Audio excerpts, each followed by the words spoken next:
So this is an informal Sofrito magazine, free, very organic pilot of Dinner with Sofrito magazine presents Dinner Conversation with Chef Ralph Martinez. Say hi, Chef.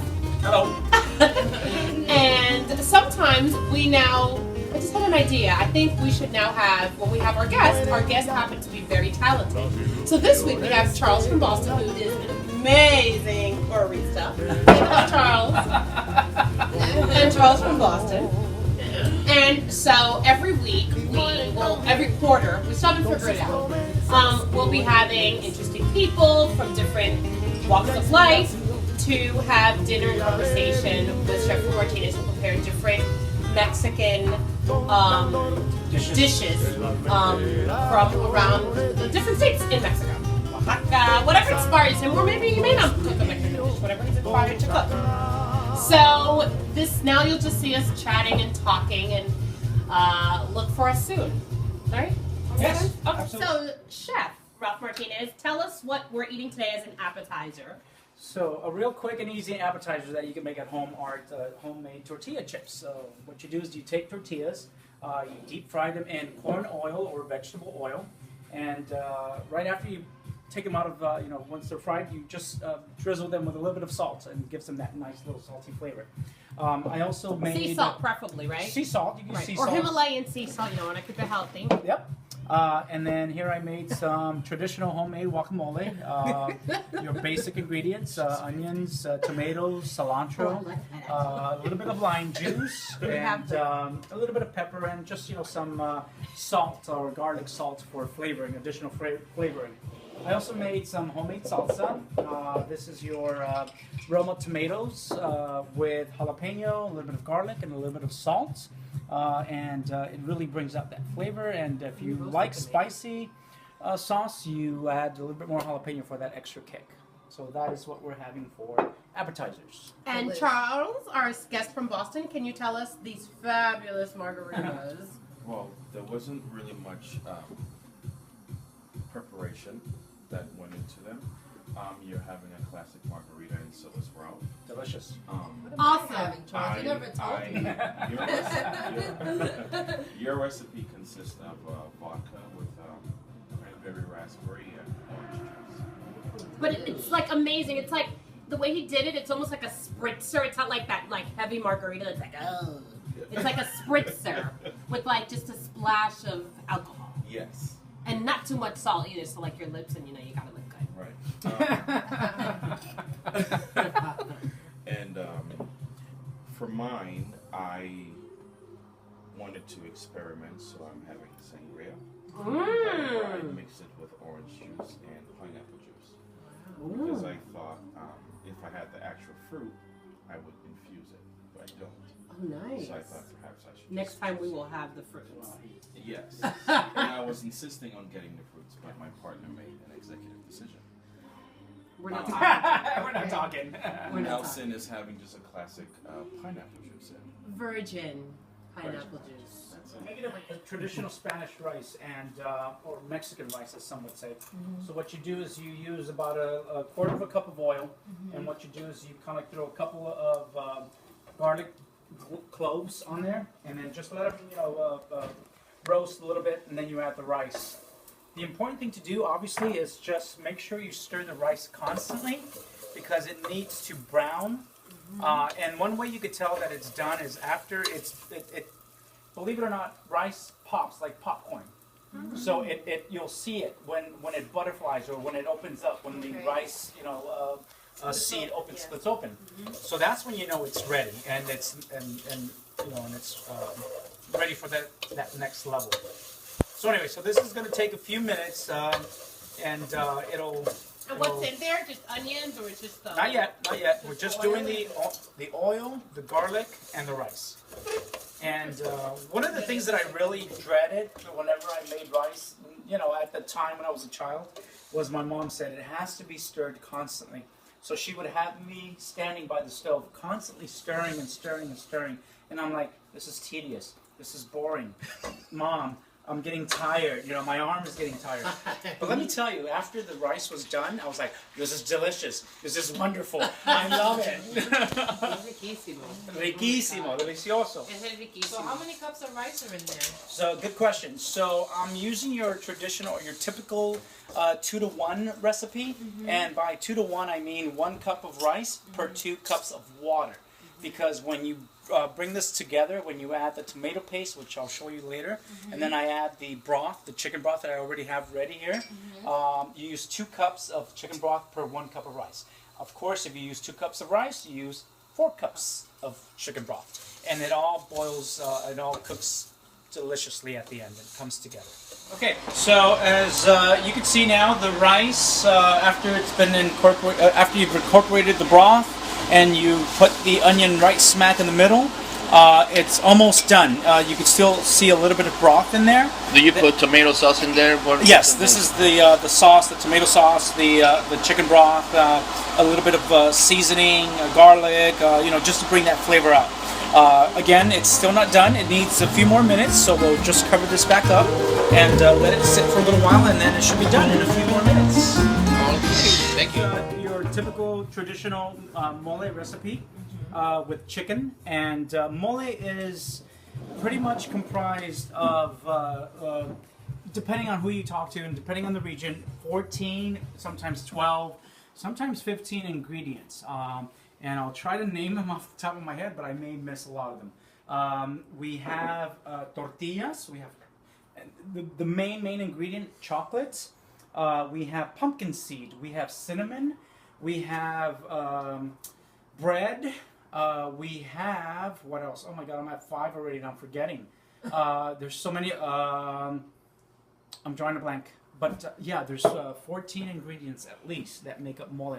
So what you do is you blend them all together, and what you get is this nice, dark, rich flavor that you cook with the chicken meat, and it's just out of this world. Different regions, of course, different countries have tried it, and so you'll get a different type of texture. So you'll get different types of flavors, of course, and whatever you you know, whatever you like, and you know, if it tastes good, I hope you guys enjoy it. It's really Thank really you. We love it. good. We're gonna do a little bit of black This beans. is a great mix. Is this like just from your playlist? Yeah. A little bit of black beans Huh? and some arroz. Oh, look at that! Delicious. Oh, that's beautiful. You mix it Good around, music, nice right? and fluffy. It's so funny because my husband, he likes Boston, right? And they love Boston. He said he would move there again, Hermosura. but First one to you. like, hey,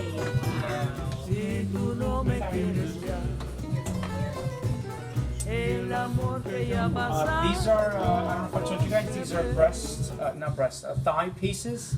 I like thigh pieces because, I like dark beans. yes, it's a combination of You dark, like she it? does not. So, alright. So the wine that we have today for this is a root one, which has richness of mocha. It has currants in there, black currant, and it goes very well with the. It will enhance the flavor of the mole because of the chocolate and all the other ingredients that they have. nice. So it complements it. Really It complements it. It's a Cabernet Sauvignon.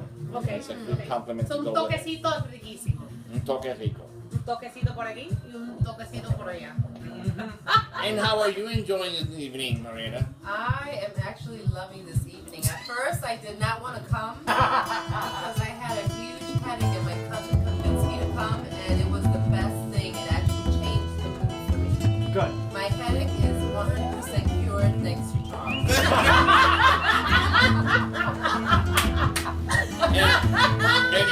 And of course, Charles is running away. Charles is hiding. Charles is the mixologist, and he is amazing. I absolutely recommend Charles. Actually, He's amazing. He's not just I'm sure he's not a professionally trained mixologist or ID bartender, but he's natural. Well, that's the beauty of mixology. haga la carreta para cumplir con la meta de mi pequeña labor. A caballo vamos pa'l monte, a Like my cousin is professionally trained as a dentist in science, but she makes the most amazing pastries. As if she went to culinary school and was a pastry chef. Well, I always think that whatever that is, you actually go for. It's her alter So ego. that little extra, how do I say, that little extra ingredient that you have as a person, that it's not only what you study for, but it's that little extra value that you have for yourself that makes you Yo trabajo sin reposo para poderme casar, que yo trabajo sin reposo para poderme casar, y si lo llego a lograr seré un guajiro dichoso. A caballo vamos pa'l monte, a caballo vamos pa'l monte, a caballo vamos pa'l monte, a caballo vamos pa'l but monte. this is amazing because it brings people together. Straight from Los Angeles. You're And welcome. so with this, we are going to sit down for dinner now. And have dinner and conversation with Chef Ralph Martinez. Sofrito Magazine. All I have to say is thank you for this food today that the chef prepared for us. Honey? No, do What you happened want to the wine? Well, open the wine. You guys want wine? Well, No, I'm good with my cocktail, good, me sorry. too. Okay, then see? All right. So that's what happened to the wine. We'll have it later. Beautiful. And just to not have to wash dishes, people, we're doing fabulous plastic plates, which is the way to go, people. Even though we do have a dishwasher. Well, this part is for us to play with. Okay, the mold is a little rich, so again. I'm sure the one is I think it's fantastic. delicious. When I had my catering business, I always used to say, if you love the food, I made it. If you don't like it, I bought it from somebody else. And you guys want to add Oh my god, it's nice. That should be a really good winter meal. Yes. It was still in winter because spring is never. Spring is never- Thank you. I think winter's What's the still- temperature, Chef? Today was beautiful, actually. Yes, but only in Yesterday the it was beginning. 37. It was. Yes. Yesterday was colder than the day before. This rice is amazing. Thank Yes, you. it is. Thank you. Love the way it came out. This is how you make. It's, It's plain. It's basic. It's simple because, And it's so. as I hate to say this, but as Mexicanos, coming from a poor family, it was hard for us to add stuff to it because we couldn't afford it. So the basic ingredients were pretty much what we could afford: tomato sauce, the rice, and the oil and all that stuff. Can I tell you Now something? you could embellish. You could add chicharo, which is peas, or you could add little, carrots and all that stuff. But again, because we couldn't afford it, we didn't add it. So this is, for me, the traditional, authentic And the Spanish best rice. contributions that the Mexicans have done for the food industry is introducing tomatoes to Europe, Yeah. the whole world. Being able, that's why now Italy has, tomato sauces and all this stuff because It's interesting. I did not know that. thanks to the Mexican and the South Central, South America and all that area where where tomatoes come from. So the thing is, you realize that the puttanesca sauce in reality was started because of the whores around the Sardinian area of Italy. Interesting. So is that what Yeah. you put that? And That's why they call it puttanesca, and it's basically the whores at that Interesting. time when they will feed the guys, the sailors that came in. They will make a sauce out of anchovies because it was readily available. So they'll make the sauce with the anchovies and all that, and the capers and anything that was in the area, and that's how they started the sauce. Originally, it did not have any tomato sauce. So it was just a bland, just no color sauce. I always wondered about that word. Yeah. I mean, Puttanesca, right? yeah, puttanesca. Yeah. Yeah. And Me then too, when 'cause I love that sauce. when they brought the tomatoes back from Mexico from the Mexican area, that's when they added tomatoes to that, and then it's become such. It's one of the most popular sauces that they have in Puttanesca. I love It's it. got a great It's flavor. an amazing flavor. I love it. No, I know it's good. Cake. It's And this is part of what dinner conversations will be like. Right? Exactly. Right, Nelson? It's an excellent. Exactly. Well, back to Ralph's point about food and humble beginnings, some of the best foods that we enjoy today derive from the bagel.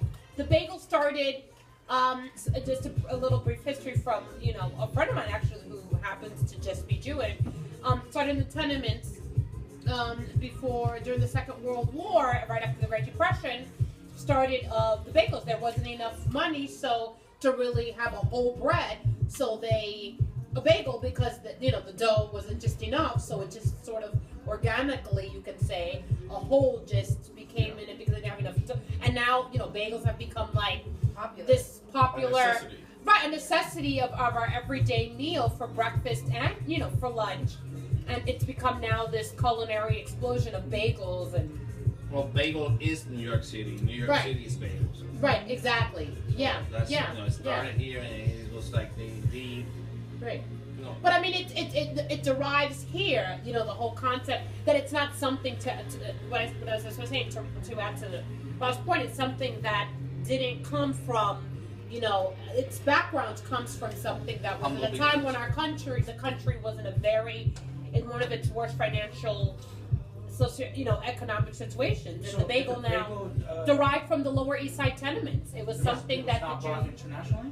It probably was, but it wasn't something. It really became and as a result of a time period where people did not have anything to eat, and the yeast wasn't enough. So that's why there's a hole, because there wasn't enough to stretch it. Well, if you really look at it, most of our foods come from humble beginnings. Yeah. Yes. Yeah. And so what we do is that we embellish. Right. And living in this wonderful area, what we do is we embellish, we infuse a lot of flavor and textures, and that's how, some foods become, high end. But really, if you really look at the main ingredients, it's all from humble beginnings. Yeah. I mean, as being Cuban, as my cousin and I, some of our favorite meals that Cubans love, and I can speak for myself, I don't know, my cousin, I think also, is arroz con huevo frito y platanitos maduros. Oh my God! That's Arroz the best. blanco con huevo frito. Yeah, white rice. It's something White about rice. the bleached white It's gotta rice. be white rice. It's gotta be. For me, I grew up with Sello Rojo, Right. Yes. Okay. and I love that brand. It's that little, white Yeah. bag with the red Yeah. seal Yeah. and the guy. I love that, and that's what my mother always said. Sometimes extra white rice that was left home, the next morning that will be my breakfast. El raspadito with arroz con huevo frito, with huevo El frito is pegadito. amazing. We call Pegadito. it raspadito. Like you we guys call call it, pegadito. yeah. Yeah. It's like My mother got a recipe which is amazing. When you make bacalao Oh. in a red sauce, And you A have la left- vizcaína. at the very next day, you break open an egg and you Mix it in there. mix it in there, and it's the most amazing thing. Mm. It's delicious. And that's also another thing with the different cultures as well. When one of my ex-partners that I live with, he's Jewish, and I learned how to have, scrambled eggs with onions and smoked salmon in it. Oh my God. And I loved it. I tasted it and I was like, Lox. wow. Lox. Yeah, lots Isn't it and amazing? scrambled eggs. And if you put combined. capers, like some On the capers, toast oh my bagel. God, yes. I mean, if some people don't like onion bagel, but I personally love it on an onion bagel. Oh my God, lox. I It love is so lox. good, Oh my Yes. God. right? Sofrito Magazine. Dinner conversations with Chef Ralph Martinez. Coming soon.